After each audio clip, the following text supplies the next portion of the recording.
Hello everyone, welcome to this amazing platform of our channel Panisha for Competitive Examinations and I am Piyush। तो इस particular session में हम cover कर रहे हैं DFCCL एग्जाम के लिए जो आपका जनरल साइंस का पर्टिकुलर सेक्शन है और ये one of the highest weightage carry कर रहा है। आपका 24 क्वेश्चंस के अराउंड यहाँ से पूछे जाने हैं और अभी हम इसमें कवर कर रहे हैं सेल का पर्टिकुलर टॉपिक बायोलॉजी में, जिसमें कि मैंने आपको न्यूक्लियस के बारे में सारा कवर करवा दिया है। साइटोप्लाज्म अपना यहाँ पे कंप्लीट हो गया। अब हम यहाँ पर बेसिकली ऑर्गेनेलीज को देख रहे होंगे कि भाई वेरियस ऑर्गेनेलीज के क्या क्या क्वेश्चंस बनते हैं। ठीक है, तो बहुत ही इंपॉर्टेंट सेशन है आज का आपका। तो शुरू करते हैं। क्लास नंबर आपकी 27 है। अगर आपने इससे पहले 1 to 26 क्लासेस नहीं की हैं तो जाकर के करके आओ। उसमें मैंने आपको प्रीवियस ईयर पेपर हो गया आपका 2018 वाला, देन उससे रिलेटेड जितनी भी थ्योरी हो गई, केमिस्ट्री हो गई, ये सब पूरा कंप्लीट कराया हुआ है। 1 to 7 सेट भी मैंने अलग से करवाए हैं। प्लेलिस्ट में जाके देखोगे तो सेट 1 सेट 2 करके मिलेगा। उसमें आरआरबी जेई के क्वेश्चंस हैं, जो आपका आरआरबी का एग्जाम हुआ है उसके प्रीवियस ईयर क्वेश्चन है। एक बार वो भी आप फटाफट से उनको लगा लो। ठीक है, तो अब यहाँ पे आते हैं। ये मैंने आपको बता दिया था प्रोकैरियोटिक सेल्स में क्या चीज़ें होती हैं, यूकैरियोटिक में क्या क्या चीज़ें होती हैं। अच्छा, यहाँ पे आपको सेल मेम्ब्रेन वगैरह ये सब मैंने बता ही दिया था और सेल वॉल वगैरह। तो यहाँ पे अगर हम देखते हैं ना तो ये सारे के सारे क्या है, यहाँ पर ये हैं ऑर्गेनेलीज। ठीक है ना। अब इसमें आप देखोगे ये जगह जगह क्या पड़ा हुआ है, एक माइटोकॉन्ड्रिया पड़ा हुआ है। ठीक है, तो हम पहले आज जो ऑर्गेनेलीज में पढ़ने वाले हैं वो माइटोकॉन्ड्रिया को ही देखेंगे, क्योंकि ये क्या बोलते हैं, इसको हम power house of the cell भी बोलते हैं। क्या बोलते हैं? Power house of the cell, right. तो माइटोकॉन्ड्रिया को हिंदी में क्या बोलते हैं? और जो हिंदी वाले बच्चे हैं वो भी टेंशन ना लें, देखो हिंदी में भी हम इसको कवर कर लेंगे। सूत्र कणिका होता है आपका। जो माइटोकॉन्ड्रिया होता है ना उसको हिंदी में क्या बोलते हैं? सूत्र कणिका। ठीक है, चलो खैर शुरू करते हैं फिर आज का सेशन। चलो माइटोकॉन्ड्रिया पे आएंगे। अच्छा, इससे पहले अगर आपने जैसे, वेट अ सेकेंड, देखो एक वेबसाइट है आपकी ओलिव बोर्ड करके। ठीक है, कौन सी वेबसाइट है? ओलिव बोर्ड करके है। वहां पे फ्री मॉक टेस्ट आपको मिलेगा, एक बार वो भी सॉल्व कर लेना। ठीक है, कौन सी है? Olive board. उसकी लिंक आपको डिस्क्रिप्शन में मैं डलवा दूंगा, तो उस पर जा करके आप, उसमें फ्री टेस्ट मिलेगा एग्जीक्यूटिव ऑपरेशंस एंड बीडी के लिए। ठीक है, तो उस फ्री टेस्ट को आप लोग अटेम्प्ट करो। और देखो टेस्ट ना, जैसे कोई कुछ भी आप ले लो उसके बाद टेस्ट आपको सारे के सारे साइट्स के ही आपको लगाने हैं। क्लियर है? तो यहाँ पर आप अभी ओलिव बोर्ड पे है फ्री टेस्ट, उसे जाकर के लगा लो। डिस्क्रिप्शन में आपको मैं लिंक वगैरह डाल दूंगा, जाकर के उसे आप सॉल्व करो पूरा का पूरा। और हाँ, मॉक टेस्ट देने का एक तरीका समझना, एक एक क्वेश्चन आप जब एनालिसिस करो ना तो एक एक क्वेश्चन में पता होना चाहिए भाई कौन सा क्वेश्चन मैंने तुक्का लगा दिया वो ठीक हो गया, और कौन से क्वेश्चन मुझे कहाँ पर दिक्कत पड़ रही थी। ठीक है, तो ये भी कर लो। और देखो अब यहाँ पर आपका अगर हम बात करते हैं माइटोकॉन्ड्रिया की, तो ये होता है इसका पूरा स्ट्रक्चर। अगर एक बार मैं आपको माइटोकॉन्ड्रिया का थोड़ा सा इसको पीछे लेके चलते हैं, इसकी हिस्ट्री क्या रही है। माइटोकॉन्ड्रिया को पता है पहली बार इसको ऑब्जर्व किसने किया? वर्ड्स पे ध्यान देना। अगर आपसे कभी पूछा जाए माइटोकॉन्ड्रिया को ऑब्जर्व किसने किया, तो ऑब्जर्व किया था कोलिकर ने। ठीक है, किसने किया था ऑब्जर्व? कोलिकर ने किया था। ठीक है, और अगर आपसे पूछ लिया जाए माइटोकॉन्ड्रिया को यहाँ पर डिस्कवर किसने किया, ठीक है, क्या किया भाई? डिस्कवरी किसने की माइटोकॉन्ड्रिया की? तो ये डिस्कवरी की थी आपके रिचर्ड आल्टमैन ने। ठीक है, किसने की थी? रिचर्ड आल्टमैन ने की थी। कौन से ईयर में इसको इन्होंने खोजा था? तो 1880s के टाइम पर इसको इन्होंने खोजा हुआ था। क्लियर है? और इसको यहाँ पर इन्होंने जो नाम दिया था ना स्टार्टिंग में, रिचर्ड आल्टमैन ने इसको इन्होंने इसको नाम दिया था बायोब्लास्ट। ठीक है, क्या नाम दिया था? बायोब्लास्ट नाम दिया था। तो ये चीज आप थोड़ी सी याद रखना। तो अगर आपसे क्वेश्चन पूछा जाए कि जो आपका माइटोकॉन्ड्रिया है उसका अर्लियर नेम क्या हुआ करता था या फिर पुराना नाम क्या था, तो क्या था भाई? पुराना नाम बायोब्लास्ट था। क्लियर हो गया? और इसका एक और नाम यहाँ पर दिया जब ये ऑब्जर्व किया था कोलिकर ने। ठीक है, तो कोलिकर ने इसको क्या नाम दिया था? सार्कोसोम करके इसको नाम दिया था। ठीक है, क्या नाम दिया था भाई? सार्कोसोम करके माइटोकॉन्ड्रिया को इन्होंने नाम दिया था। नाउ आगे चल करके यहाँ पे आप कहोगे सर माइटोकॉन्ड्रिया नाम किसने दिया फिर? तो माइटोकॉन्ड्रिया नाम यहाँ पर दिया था बेंडा ने। ठीक है, किसने नाम दिया था? बेंडा ने इसको नाम दिया था माइटोकॉन्ड्रिया। और ईयर था आपका अराउंड आई थिंक 1898 के आसपास का टाइम था। ये एक बार डेट रीचेक कर लेना, इसके लिए मैं अभी श्योर नहीं हूँ। तो माइटोकॉन्ड्रिया को यहाँ पे किसने यहाँ पर नाम दिया? तो याद रखना बेंडा ने नाम दिया था। इससे पहले इसका नाम बायोप्लास्ट होता था या फिर इसको सार्कोसोम नाम दिया गया था। अच्छा, माइटोकॉन्ड्रिया को ना ये खोजा था यहाँ पर रिचर्ड आल्टमैन के साथ में एक और पर्सन थे, फ्लेमिंग। ठीक है, तो फ्लेमिंग और आल्टमैन ने इसको मिलकर के खोजा था, लेकिन क्रेडिट इसमें ज्यादा आल्टमैन को दिया जाता है। बाकी फिर फ्लेमिंग ने जो इसको नाम दिया ना, जो फ्लेमिंग ने इसको नाम दिया था वो था फिला। ठीक है, क्या नाम था भाई? फिला नाम था माइटोकॉन्ड्रिया का, जो फ्लेमिंग के द्वारा दिया गया। तो ये कुछ इंपॉर्टेंट टर्मिनोलॉजी है माइटोकॉन्ड्रिया से रिलेटेड। फिर ये तो हो गया आपका माइटोकॉन्ड्रिया जो खोजा गया, यहाँ पे डिस्कवर किया गया था। ये पहले आपका एनिमल सेल में डिस्कवर किया गया था, लेकिन मैंने आपको बताया कि माइटोकॉन्ड्रिया जो है वो यूकैरियोटिक में पाया जाता है। ठीक है, आपको हमने यहाँ पे हमने दो तरीके से सेल का डिवीजन देखा था, एक प्रोकैरियोटिक और एक यूकैरियोटिक। तो माइटोकॉन्ड्रिया आपका यूकैरियोटिक में प्रेजेंट होता है, प्रोकैरियोटिक में प्रेजेंट नहीं होता। ठीक है, पहली चीज तो ये। अब यूकैरियोटिक में भी आपका क्या होता है, प्लांट सेल होती है, एनिमल सेल होती है। तो इसको खोजा गया था, डिस्कवर किया गया था एनिमल सेल में, लेकिन आगे चल करके प्लांट सेल में भी इसको डिस्कवर किया, किसने किया था, तो इसको यहाँ पर डिस्कवर किया था मीव्स ने। ठीक है, क्या नाम था साइंटिस्ट का, मीव्स नाम था। और इन्होंने इसको प्लांट सेल में डिस्कवर किया, माइटोकॉन्ड्रिया को। क्लियर हो गया यहाँ तक, सारी की सारी चीजें आप नोट डाउन कर लो। बाकी ये नाम वाले क्वेश्चंस काफी पूछे जाते हैं। ठीक है, एक तो ये रिचर्ड आल्टमैन का हो गया और बाकी ये नाम वाले। और ये चीज ध्यान में रखना, अगर ऑब्जर्व पूछा जाए तो कोलिकर, डिस्कवर पूछा जाए तो यहाँ पर क्या बोलोगे, रिचर्ड आल्टमैन। ठीक है, चलो। और रिचर्ड अल्टमैन एंड फ्लेमिंग भी कहीं कहीं आपको मिलेगा, कहीं कहीं आपको अकेला अल्टमैन मिलेगा, तो उसमें टेंशन नहीं लेनी। क्लियर है, चलो। अब देखो यहाँ पर क्या है आपका अब ये जो हमारा माइटोकॉन्ड्रिया है ना, इसको हम क्या बोलते हैं, power house of the cell बोलते हैं। ठीक है, ये आई थिंक सबको ही पता होगा अभी तक, power house of the cell. अच्छा, पावर हाउस का मतलब क्या होता है, ऊर्जा घर। ठीक है, क्या बोलते हैं हिंदी में, ऊर्जा घर बोला जाता है इसको सेल का। क्यों बोलते हैं इसको ऊर्जा घर, हाँ। तो आपका होता क्या है ना, माइटोकॉन्ड्रिया जो है आपका एनर्जी प्रोड्यूस करता है। क्या करता है, एनर्जी प्रोड्यूस करता है सेल के लिए। और बेसिकली ये एनर्जी प्रोड्यूस आपकी होती कैसे है, तो ये एनर्जी आपकी आती है रेस्पिरेशन की वजह से। ठीक है, तो आपका जो माइटोकॉन्ड्रिया है, याद रखना, वो रेस्पिरेशन में हेल्प करता है। किसके रेस्पिरेशन में भाई, रेस्पिरेशन ऑफ सेल। ठीक है ना, यानी कि जो आपकी सेल है ना, उसमें जो रेस्पिरेशन होता है वो किसकी वजह से होता है, माइटोकॉन्ड्रिया। याद रखना एक एक चीज। हिंदी में रेस्पिरेशन को क्या बोलते हैं, श्वसन। तो श्वसन की जो क्रिया होती है सेल में, किसके द्वारा होती है, तो ये आपकी माइटोकॉन्ड्रिया के द्वारा होती है, यानी कि माइटोकॉन्ड्रिया के थ्रू होती है। नाउ ये रेस्पिरेशन करता है तो आपका क्या प्रोड्यूस करेगा, एटीपी प्रोड्यूस करता है। ठीक है, एटीपी पता है ना, एनर्जी कौन से फॉर्म में आपकी बॉडी में बन रही होती है, तो एटीपी के फॉर्म में बनती है। अगेन माइटोकॉन्ड्रिया भी एटीपी के फॉर्म में ही बनाता है। एटीपी क्या होता है आपका, एडेनोसिन ट्राइफॉस्फेट। ठीक है, इसका फुल फॉर्म लिख लो, एडेनोसिन ट्राइफॉस्फेट। क्लियर है, फॉस्फेट। तो ये चीज आप यहाँ पर समझ गए होगे कि कैसे भाई एनर्जी है या फिर पावर है जो हमारे सेल की, वो बन रही होती है माइटोकॉन्ड्रिया के द्वारा। या फिर इसको पावर हाउस बोल दो, या इसको कहीं कहीं पर पावर प्लांट भी बोला जाता है। तो इसमें आई डोंट थिंक कि आपको कोई डाउट होगा। पावर प्लांट लिखा मिल जाए तो पावर प्लांट कर देना, और अगर आपको यहाँ पे पावर हाउस लिखा मिल जाए तो पावर हाउस कर देना। अब दूसरी चीज यहाँ पर आप ऑब्जर्व करोगे तो ये जो माइटोकॉन्ड्रिया का स्ट्रक्चर है, देख रहे हो, ये माइटोकॉन्ड्रिया की जो शेप है ना, वो शेप थोड़ी थोड़ी सी आपकी प्रोकैरियोटिक सेल जैसी लगती है। देखो मैंने आपको ऊपर प्रोकैरियोटिक सेल कराई थी, थोड़ा सा ऊपर आएंगे, देखो यहाँ पर आप इस प्रोकैरियोटिक सेल को देखो, इसका शेप कैसा है भाई, इस तरीके का शेप है ना। तो ऐसा ही शेप आपका लमसम लमसम थोड़ा थोड़ा किसका लगता है, माइटोकॉन्ड्रिया का लगता है। और माइटोकॉन्ड्रिया के पास भी क्या होता है, खुद का डीएनए होता है, खुद के राइबोसोम वगैरह होते हैं। तो होता क्या है बेसिकली, ये जो आपका ये क्या है अपना माइटोकॉन्ड्रिया है, माइटोकॉन्ड्रिया के अंदर क्या होते हैं, राइबोसोम होते हैं। ये देख रहे हो आप यहाँ पे राइबोसोम कहाँ पर प्रेजेंट है, ये छोटे छोटे ग्रेन्यूल्स जो दिख पा रहे हैं ना आपको यहाँ पे, ये हो गया ब्लू कलर का जो भी दिख रहा है, ये सभी के सभी क्या होते हैं, राइबोसोम होते हैं। राइबोसोम प्रेजेंट है, यानी कि इसका मतलब इसके अंदर कहीं ना कहीं क्या हो रहा है, प्रोटीन का सिंथेसिस हो रहा है, डीएनए इसके अंदर प्रेजेंट है। तो इससे क्या होता है ना, इसके अंदर जो राइबोसोम होते हैं अब, वो होते हैं 70S टाइप के। क्लियर है, मैंने आपको कल एक क्वेश्चन दिया था शॉर्ट वाला, इसलिए ही दिया था कि आपको पता भी है कि 70S का जो राइबोसोम है वो कहाँ प्रेजेंट होते हैं। तो 70S वाले, अब आपको याद आ रहा होगा, ये राइबोसोम आपके प्रोकैरियोटिक सेल्स में ही प्रेजेंट होते हैं। तो मेरी बात को थोड़ा सा ध्यान से सुनना, कि ये जो माइटोकॉन्ड्रिया है आपका, इसको हम किसकी, अगर आपका क्वेश्चन कभी पूछा जाए कि जो माइटोकॉन्ड्रिया है वो कौन सी सेल की तरह दिखाई देता है, तो ये किस सेल की तरह शो करता है, तो ये दिखाई देता है आपका प्रोकैरियोटिक सेल की तरह। ठीक है, किसकी तरह, प्रोकैरियोटिक सेल की तरह आपका ये दिखता है, देखने में लगता है इसका स्ट्रक्चर। क्यों, और इसके अंदर दूसरी बात क्या है कि 70S राइबोसोम भी प्रेजेंट होते हैं। और जो प्रोकैरियोटिक सेल्स होती हैं उसके अंदर भी आपके 70S राइबोसोम प्रेजेंट होते हैं। तो अगर आपसे क्वेश्चन पूछा जाए कि माइटोकॉन्ड्रिया लुक्स लाइक, ठीक है, माइटोकॉन्ड्रिया लुक्स लाइक, तो क्या बोलोगे, प्रोकैरियोटिक सेल बोलोगे। ठीक है, लेकिन यहां पर यह याद रखना कि प्रोकैरियोटिक सेल के अंदर माइटोकॉन्ड्रिया नहीं होता। ठीक है, क्या नहीं होता, प्रोकैरियोटिक सेल के अंदर माइटोकॉन्ड्रिया नहीं होता है, लेकिन ये शो यानी कि लुक्स लाइक होता है आपका प्रोकैरियोटिक सेल जैसा। मेरी बात क्लैरिफाइड हो गई है ना। तो इसको हम क्या बोल देते हैं, माइटोकॉन्ड्रिया को एक नाम से और जाना जाता है, किस नाम से बोलते हैं इसको हम? Cell within a cell. कहाँ लिख दूं? यहाँ पे देखो, इसको क्या बोलते हैं? Cell within a cell, यानी कि एक कोशिका के अंदर कोशिका है। सेल को हम हिंदी में क्या बोलते हैं? कोशिका बोलते हैं।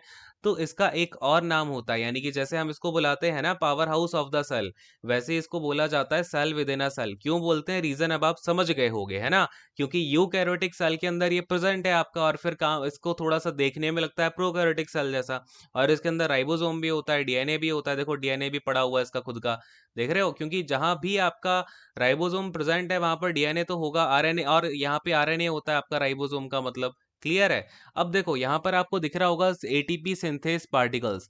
तो यहाँ पर ये बेसिकली क्या करता है? एटीपी भी अपना सिंथेसिस करता रहता है इसके थ्रू ना। इसका अगर आप स्ट्रक्चर थोड़ा सा ध्यान से देखोगे तो क्या क्या होता है इसमें, इंपॉर्टेंट पार्ट इसमें एक होता है क्रिस्टी। ठीक है, क्रिस्टी क्या होता है? अब आप ये देख रहे हो, ये थोड़ा सा ऐसा अंदर चला गया, फिर ये ऐसे बाहर आ रहा है, फिर ये यहाँ से देखो ये अंदर चला गया, फिर यहाँ से फिंगर लाइक स्ट्रक्चर नहीं लग रहा आपको? जैसे किसी की फिंगर हो यहाँ पे।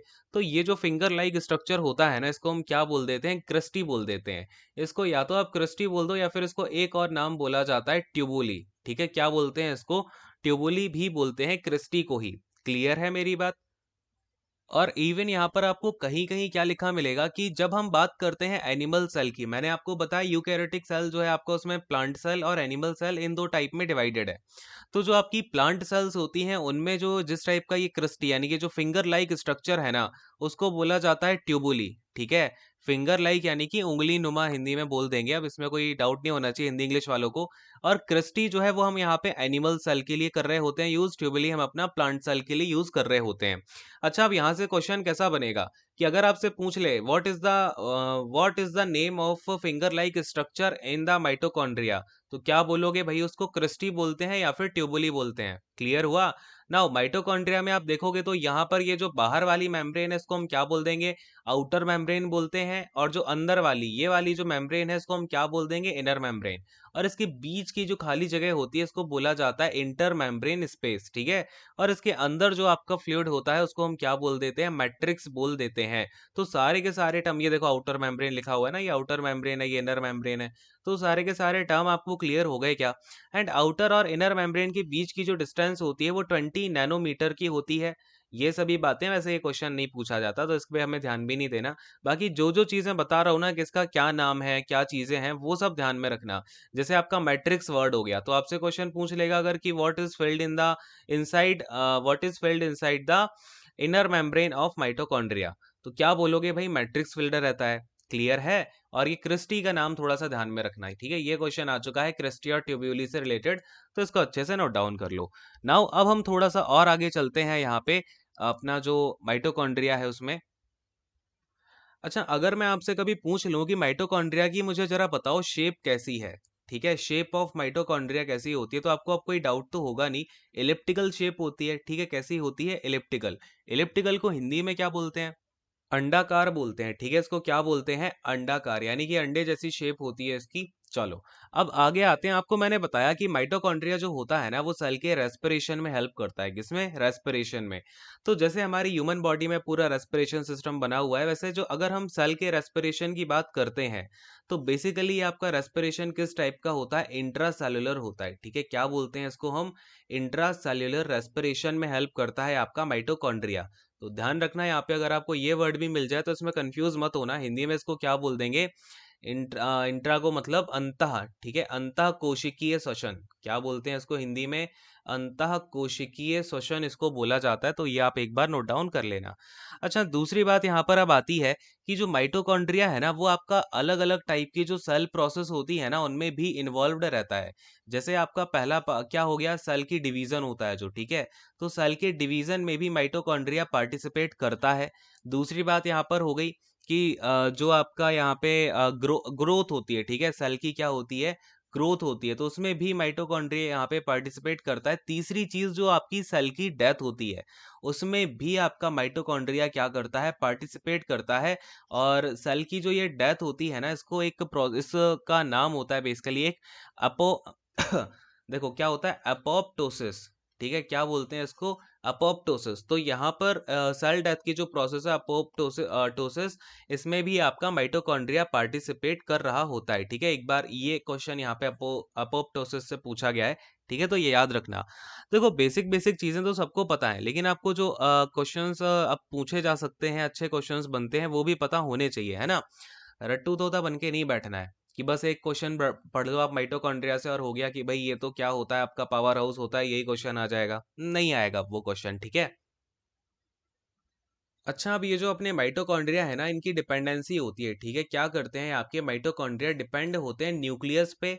किस किस पे डिपेंड होते हैं, देखना, न्यूक्लियस पे डिपेंड होते हैं, और आपका जो साइटोप्लाज्म है, ठीक है, साइटोप्लाज्म से इन्हें क्या चाहिए होता है, थोड़ा प्रोटीन वगैरह चाहिए होता है, तो इन दोनों पर डिपेंड होते हैं। तो इसको हम क्या बोल देंगे, जो पूरे तरीके से खुद पे डिपेंडेंट, मतलब पूरे तरीके से इंडिपेंडेंट नहीं होता, उसको हम बोल देते हैं कि ये क्या है, आपका फुल्ली ऑटोनोमस नहीं है, ठीक है। फुल्ली ऑटोनोमस नहीं होता है, ठीक है। तो यहाँ पर क्या लिखोगे, नॉट फुल्ली ऑटोनोमस, यानी कि क्या हो जाएगा आपका सेमी ऑटोनोमस, हम इसको यहाँ पर बोल सकते हैं, ठीक है। सेमी ऑटोनोमस क्यों बोलते हैं, क्योंकि इसके पास में ना खुद का डीएनए भी होता है, खुद का राइबोसोम भी होता है, और खुद का इसके पास में क्या होता है, अपना राइबोसोम हो गया, डीएनए हो गया, और इनकी अवेलेबिलिटी की वजह से क्या करता है, थोड़ी सी प्रोटीन जो है खुद की बना लेता है, ठीक है। तो इन सभी चीजों की वजह से इसको हम क्या बोल देते हैं, भाई ये सेमी ऑटोनोमस है। सेमी ऑटोनोमस हिंदी में बोलते हैं, देखो ऑटोनोमस तो होता है स्वायत्त, ठीक है, क्या होता है आपका स्वायत्त करके, यानी कि जो आधा स्वायत्त हो उसको हम क्या बोल देंगे, आपका जो माइटोकॉन्ड्रिया है उसको हम बोल देंगे, ठीक है। तो ये चीज आप यहाँ पर नोट डाउन करो, और एक और चीज यहाँ पर देखना कि जब भी आपके हम बात करें कि यहाँ पे आपसे क्वेश्चन पूछा जाए, देखो क्वेश्चन आपसे क्या पूछा जाए, विच सेल ऑर्गेनली, किसकी बात कर रहे हैं हम यहाँ पर, हम एक सेल ऑर्गेनली की बात कर रहे हैं। तो विच सेल ऑर्गेनली स्टोर्स कैल्शियम, तो कैल्शियम को कौन सी सेल ऑर्गेनली स्टोर करके रखती है, तो याद रखना ये भी आपका माइटोकॉन्ड्रिया ही है, ठीक है। क्या है, माइटोकॉन्ड्रिया। तो ये सारी की सारी चीजें आप ये याद रखो यहाँ से। अब इससे ज्यादा क्वेश्चन आपसे कहीं नहीं पूछा जाएगा, जो जो पूछे गए हैं या फिर पूछे जा सकते हैं वो मैंने सारे के सारे कवर करवा दिए एक साथ इसमें, ठीक है। तो नोट डाउन करो इनको और याद रखना, जितनी भी बातें बताई हैं माइटोकॉन्ड्रिया से काफी इंपॉर्टेंट क्वेश्चंस बनते हैं, तो किसी में कोई डाउट होगा नहीं अब। आई थिंक अब माइटोकॉन्ड्रिया से आज के बाद आपको कोई दिक्कत नहीं आने वाली है ना। अब हम मूव कर रहे हैं एंडोप्लाज्मिक रेटिकुलम पे। अरे यहाँ पे मैंने आपको न्यूक्लियस की बात बताई थी ना, हाँ। न्यूक्लियस में यार एक चीज और नोट डाउन करो, न्यूक्लियस जो है ना वो लार्जेस्ट सेल ऑर्गेनली भी है। क्या है आपका, लार्जेस्ट सेल ऑर्गेनली भी है ये अपनी साइटोप्लाज्म की। क्लियर है, तो उसको नोट डाउन कर लेना अच्छे से एक स्टार मार्क डाल के। चलो यहाँ पे आ रहे हैं अब हम एंडोप्लाज्मिक रेटिकुलम पे। देखो कितना प्यारा सा फिगर आपके लिए बना हुआ है यहाँ पे। और वैसे इसको हिंदी में क्या बोलते हैं, तो एक बार हिंदी में अगर आप नोट डाउन करना चाहो तो एक बार कर लो, अंतः प्रद्वयी, ठीक है। क्या बोलते हैं, अंतः प्रद्वयी, देन आपका जलिका, ठीक है। रेटिकुलम का मतलब होता है जलिका, तो हिंदी में इसको ये बोलते हैं। बाकी वैसे इंग्लिश में भी आप इसको रीड कर सकते हैं, एंडोप्लाज्मिक रेटिकुलम, ये ज़्यादा बेटर लगता है मुझे। खैर, यहाँ पर अब देखो होता क्या है, बेसिकली जब हम एंडोप्लाज्मिक रेटिकुलम की बात करते हैं तो ये क्यों इंपॉर्टेंट है, ध्यान से देखते जाना। अब यहाँ पर अगर आप थोड़ा सा सेल के स्ट्रक्चर पे चलते हैं हम एक बार, फिर इसके अलग से स्ट्रक्चर पे आएंगे। देखो एक बार यहाँ पर आते हैं, तो देखो यहाँ पर ये बेसिकली क्या बना हुआ है आपका, ये है न्यूक्लियस, ठीक है। मैंने आपको दिखाया था न्यूक्लियस, जब मैं आपको पढ़ा रहा था तो आपको मैंने क्या बताया था, न्यूक्लियस होता है, न्यूक्लियस के जो अराउंड रहता है आपका वो क्या होता है, न्यूक्लियर एनवेलप होता है, या फिर उसको हम न्यूक्लियर मेम्ब्रेन भी कहीं कहीं बोल देते हैं। इसके अंदर आपका न्यूक्लियस पड़ा हुआ था। अब इस न्यूक्लियस के ही अराउंड क्या होता है ना, न्यूक्लियस की जो न्यूक्लियर मेम्ब्रेन है उससे सट के यहाँ से क्या निकल रहा होता है, ये जो आपको स्ट्रक्चर निकलता दिख रहा है यहाँ पर, ये बनाता है आपका एंडोप्लाज्मिक रेटिकुलम। यहाँ से लेके आपका ये पूरा जो स्ट्रक्चर बन रहा है ना, यही होता है आपका एंडोप्लाज्मिक रेटिकुलम, यानी कि ईआर। अब ईआर यानी कि एंडोप्लाज्मिक रेटिकुलम दो पार्ट्स में डिवाइडेड है। एक होता है आपका रफ एंडोप्लाज्मिक रेटिकुलम, यानी कि जिसे हम आर ई आर बोल देंगे। फिर आपका एक होता है स्मूथ एंडोप्लाज्मिक रेटिकुलम, इसे मैंने एस ई आर बोल दिया। क्लियर, यहाँ तक कोई दिक्कत वाली बात आपको होनी नहीं चाहिए, ठीक है। अब ये रफ और भाई आपका स्मूथ एंडोप्लाज्मिक रेटिकुलम, ये बोलने का भाई फायदा क्या है, क्यों हम ऐसा बोल रहे हैं, फिगर आप देख पा रहे हो ना। अगर आप रफ वाले को ध्यान से देखोगे तो इनके ऊपर ये छोटे छोटे क्या लगे हुए हैं, ग्रेन्यूल्स लगे हुए हैं। जबकि स्मूथ वाला आप देख पा रहे होगे, बढ़िया एकदम इसमें कोई स्मूथनेस के साथ ये बिल्कुल बैठा हुआ है, इसमें कहीं भी कुछ भी नहीं चिपका है। तो रफ को हम रफ क्यों बोलते हैं, क्योंकि इनके ऊपर ये जो ग्रेन्यूल्स है ना, ये ग्रेन्यूल्स बेसिकली आपके राइबोसोम्स ही हैं। तो याद रखना, अगर आपसे कभी क्वेश्चन पूछा जाए कि रफ एंडोप्लाज्मिक रेटिकुलम के ऊपर क्या रखा रहता है भाई, क्या किसके ग्रेन्यूल्स होते हैं, तो ये होते हैं राइबोसोम्स के आपके क्या होते हैं भाई, राइबोसोम्स के ग्रेन्यूल्स होते हैं। अच्छा, अभी मैंने आपको बताया न्यूक्लियस जो है ना वो हमारे पूरे के पूरे सेल के अंदर क्या होता है, लार्जेस्ट ऑर्गेनेली होती है।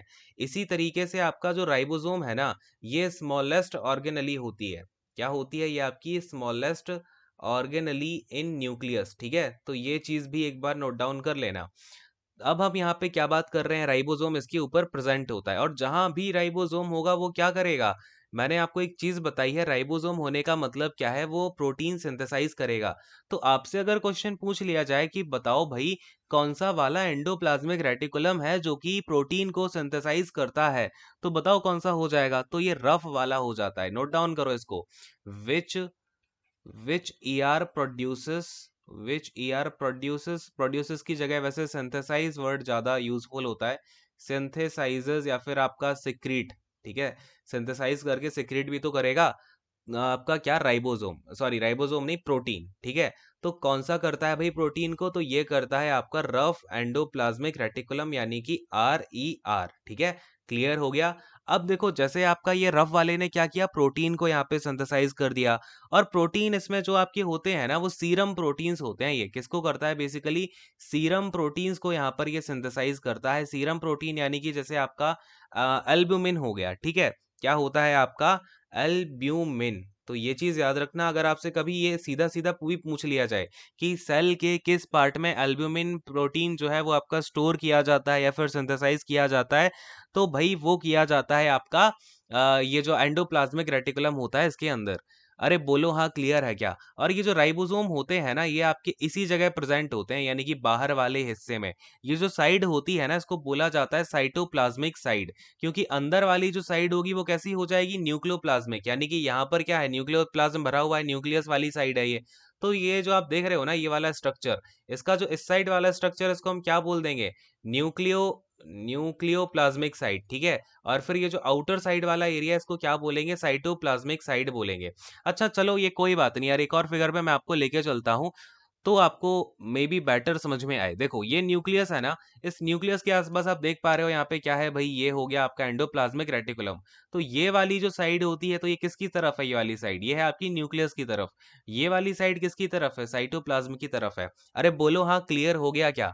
तो बस न्यूक्लियस से ही आपका, अब देखना यार एक चीज और ध्यान में रखना कि न्यूक्लियस के कहाँ से शुरू हो रहा है, तो याद रखना एंडोप्लाज्मिक रेटिकुलम शुरू तो कहाँ से होता है, न्यूक्लियर मेम्ब्रेन से या फिर न्यूक्लियर एनवेलप से होता है, ठीक है।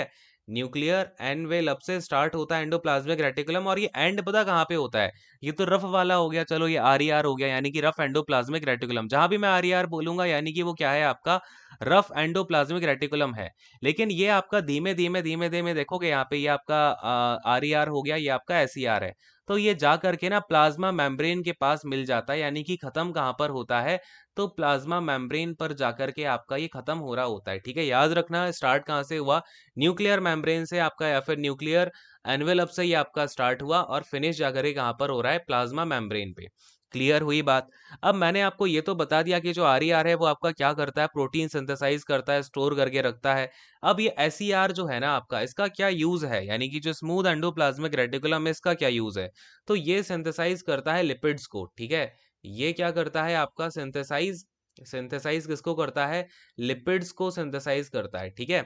लिपिड्स, अच्छा आप क्या करोगे ना, ये सारे के सारे जो फिगर वगैरह कुछ दिख रहे हैं इनके स्क्रीनशॉट ले लेना, ठीक है। तो वो आपके लिए ज्यादा बेटर रह जाएगा, और जो जो लिखवा रहा हूँ बोल रहा हूँ इंपॉर्टेंट बातें वो नोट डाउन करना। अब ये क्या करता है, लिपिड को यहाँ पे सिंथेसाइज करता है, और आपका मेटाबोलाइज कर देता है कार्बोहाइड्रेट्स को, ठीक है। मेटाबोलाइज करने का मतलब क्या है, आपको एनर्जी मिल जाएगी, जो कार्बोहाइड्रेट से एनर्जी मिलती है ना सेल को, वो किससे मिलेगी भाई, आपका SER उसको हेल्प करेगा प्रोड्यूस करने में। अरे बोलो हाँ, क्लियर। अब ये दो बातें तो हो गई यार, अब एक बहुत ही इंपॉर्टेंट काम होता है एंडोप्लाज्मिक रेटिकुलम का, वो भी आपको मैं थोड़ा सा समझाता हूँ। बेसिकली ये जो आपका SER है वो किससे बना है, तो ये सभी के सभी जो है ना, आपका SER हो गया, सेल मेम्ब्रेन हो गया, गोल्गी एपरेटस हो गया, तो ये सभी के सभी ना इस RER से ही बनते हैं। मैंने अभी आपको क्या बताया, इस RER में हम क्या बना रहे होते हैं, या इस RER में हम बनाते हैं अपनी प्रोटीन्स को। वेट अ सेकेंड, देखो इसमें हम क्या करते हैं। अच्छा एक बार पूरी ही प्रोसेस का नाम देखते हैं, थोड़ा सा नीचे आएंगे। देखो यहाँ पे एक आपकी प्रोसेस होती है एंडोप्लाज्मिक रेटिकुलम से रिलेटेड, जिसे हम क्या बोलते हैं, मेम्ब्रेन बायोजेनेसिस, ठीक है, क्या बोला जाता है इसे? Membrane biogenesis. अब बेसिकली मेम्ब्रेन बायोजेनेसिस में क्या होता है ना, कि आपने देखा यहाँ पर आपका ये था रफ एंडोप्लाज्मिक रेटिकुलम। थोड़ा सा यहाँ पे आते हैं। ये रफ एंडोप्लाज्मिक रेटिकुलम से ही बनता है आपका क्या? स्मूथ एंडोप्लाज्मिक रेटिकुलम, ठीक है। और फिर यहाँ पर आपको पता है यहाँ से प्रोटीन बन रहा है, यहाँ से आपके लिपिड्स बन रहे हैं, और इन प्रोटीन और लिपिड से और फिर यहाँ पर ये जो आपका आर ई आर है, इनकी हेल्प से क्या बनता है ना आगे चल के देखो। अब आप ये समझे कि यहाँ पर आर ई आर से क्या बना। जो अपना आर ई आर है, आर ई आर का जहां भी मैं यूज कर रहा हूँ वहां पर आप समझ जाना कि ये स्मूथ रफ एंडोप्लाज्मिक रेटिकुलम की बात हो रही है। इससे क्या बनता है आपके, इसकी इससे हेल्प होती है आपका स्मूथ एंडोप्लाज्मिक रेटिकुलम बनने में। और फिर यही आपका आगे चल के बनाता है क्या? गोल्जी एपरेटस, ठीक है। क्या बनाता है? गोल्जी एपरेटस, जो कि हम आगे चल के पढ़ेंगे। देन यही जो गोल्जी एपरेटस है और यहाँ से जो आपके प्रोटीन बने हैं, लिपिड बने हैं, इन सब से आपका क्या बनता है? एक सिक्रेटरी, एक मिनट, यहाँ पे सेक्रेटरी आ जाएगा, देन वेसिकल, ठीक है। क्या बना आपका? सेक्रेटरी वेसिकल बना। देन यहाँ से फिर आपका क्या बनता है ना, सेक्रेटरी वेसिकल हो गया, फिर लास्ट में आपका इससे बनता है प्लाज्मा मेम्ब्रेन, ठीक है। क्या बन जाता है?